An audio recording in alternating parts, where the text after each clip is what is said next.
नाही आहे, कारण यापूर्वी त्यांनी वेळोवेळी जाऊन SP, ॲडिशनल SP यांच्या सगळ्यांच्या भेटी घेतलेल्या आहेत.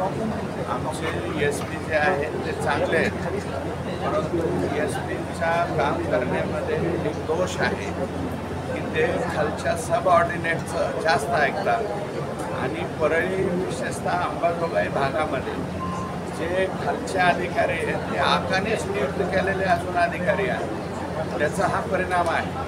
या प्रकरणामध्ये मी स्वतः सुरुवातीला आवाज उठवलेला होता. नंतर जे आहे ते आता काही दिवसापूर्वी बाळा बांगर नावाचे जे आकाचे जुने सहकारी आहेत त्यांनी स्वतः 15 पानाचं स्टेटमेंट दिलं आहे SPकडं. मग त्याच्यावरती तरी चौकशी व्हायला पाहिजे.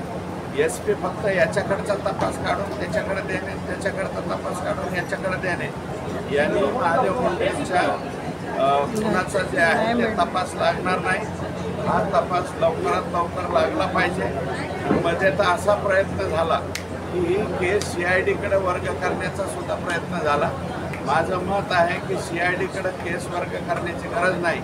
बीडच्या SPनी स्वतः लक्ष घालून तपास केला तर 8 दिवसामध्ये हे कोणी सापडतं. अजून बीडमध्ये ज्यावेळेस संतोष देशमुख यांच्या हत्या प्रकरणाची जी सभा झालेली होती त्या सभेमध्ये तुम्ही तर संपूर्ण हत्येचा सगळा पाडाच वाचलेला होता. बीडमध्ये ज्या काही लोक गायब झाले, त्यांच्या हत्या झाल्या, त्या सगळ्यांच्या संदर्भात एक लढा उभारण्याची गरज आहे. आता हा लढा तुमच्या माध्यमातून उभा राहील का? ज्या पद्धतीने आता महादेव मुंडेचं प्रकरण झालं, त्यांची बायको आत्महत्या, महादेव मुंडेचं प्रकरण सुद्धा मीच काढलेलं आहे.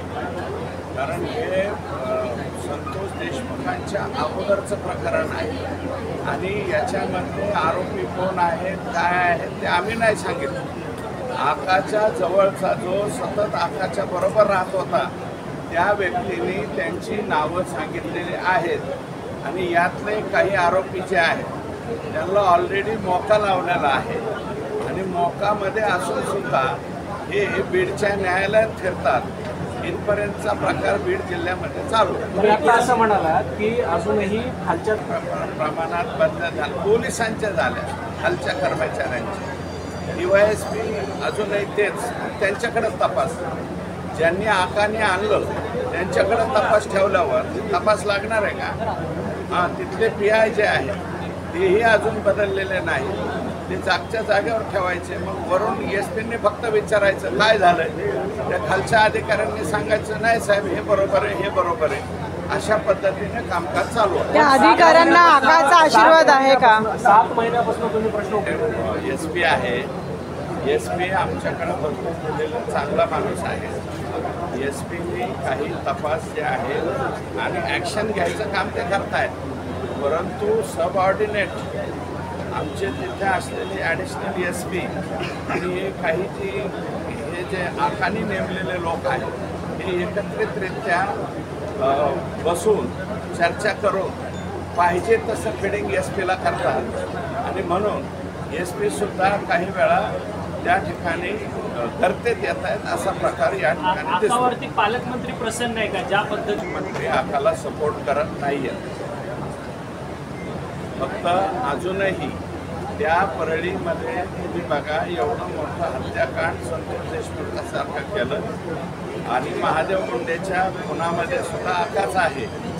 डायरेक्ट आकाचे लागे बांधे आहेत. आकाच्या जवळपासचे जे लोक आहेत त्या सगळ्यांचीच नावं त्या ठिकाणी पुढे आलेली आहेत आणि अजूनही त्या परळीमध्ये बोर्डावरती कदाचित धनंजय मुंडेचा फोटो छोटा आणि आकाचा फोटो मोठा आहे. पण हे आका सध्या जेलमध्ये आहेत. कोण आका आहेत ते तुम्हाला 7 महिने झाले. तुम्ही म्हणता हे प्रकरणामध्ये DYSP प्रकरण पुढे येऊन 7 महिने झाले. आता 2025 ऑक्टोबर येईल. प्रकरण पुढे येऊन 7 महिने झाले. तुम्ही 7 महिन्यांपासून प्रमुख स्वतः लेखी पत्र SPना दिलेलं आहे, परंतु SPनी त्यांच्याकडे तपास होता त्यांच्याकडून दुसऱ्याकडे काढून दिला. ज्या दुसऱ्या DYSPकडे दिला ते रजेवर निघून गेला. त्याच्याकडून काढून परत तिसऱ्याकडे दिला. ज्यांच्याकडे दिला त्यांची नियुक्तीच आखाने केलेली आहे. हे अधिकाऱ्यांनी कसल्याही प्रकारचं काम केलेलं नाही आणि आता मी म्हणत नाही, त्या एकेकाळी त्यांच्याबरोबर सतत चिटकून असणारे बाळा बांगर नावाचे व्यक्ती आहे. त्या मुलांनी जबाब दिलेला आहे. त्याचं चौकशी करायच्या एस.पीने चौकशी करायला पाहिजे त्या जबाबावर. पण आता तुमच्याकडनं काही या संदर्भात पुढाकार घेतला जाणार आहे. एकूणच या जी घटना घडली आहे ज्ञानेश्वरीताई मुंडेंच्या बरोबर आहे. ज्ञानेश्वरी मुंडेंना आणि मुळातच महादेव मुंडेंच्या गुन्ह्यांना त्या ठिकाणी सजा झाली पाहिजे. एखाद्या माणसाचा मृत्यू होऊन 2-2 वर्षापर्यंत जर त्याच्यामध्ये कारवाई होत नसेल तर हे दुर्दैवी बाब आहे. ही थंड बस्त्यामध्ये ही कारवाई होते असं वाटत नाही का? हे थंड बस्त्यामध्ये चाललेलं आहे. इतके वर्ष लोटून सुद्धा त्यांच्यावर कारवाई करण्यात नाही आली. माझा प्रश्न होऊ दे. निवड झालेली आहे. मग आता दुसरा कोणीतरी एक नवीन सरकारी वकील या प्रकरणात नेमावा अशी त्याची गरज नाही. सुप्रीम कोर्टाचं जजमेंट आहे, नियम आहे. एखाद्या पक्षाचा खासदार कोणी ते मनू सिंघवी आहे, त्याच्यानंतर जेठमालानी साहेब,